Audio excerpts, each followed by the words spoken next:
அனைவருக்கும் மாலை வணக்கம். இன்றைக்கி நம்ம ரீபாட்டிங் பண்ணுறதுக்காக ஒரு 6 தொட்டி வாங்கிட்டு வந்திருக்கேன்.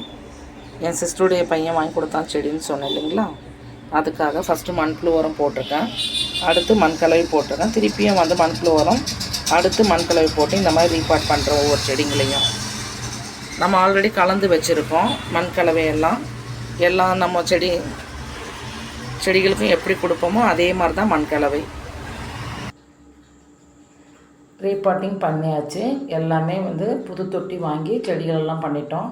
ஃபஸ்ட்டு மண்புழு உரம் போட்டுறோம். காரணம் மண் லூஸ் ஆகிறதுக்காக தான். மண்புழு நமக்கு உற்பத்தி அதிகமாக கிடைக்கிறதுக்கு. அதுக்கப்புறம் மண் போட்டிருக்கேன். மண்கலவை எல்லாம் ரெடியாக வச்சுருந்தேன்.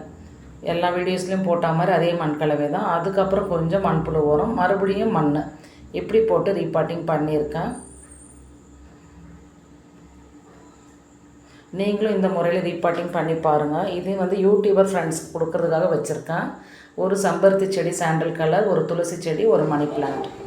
இது என்னுடைய பழைய செடியை 2 சைடுலேயும் வச்சுருக்கேன். பால்கனி 2 சைட்லேயும் வச்சுருக்கேன்.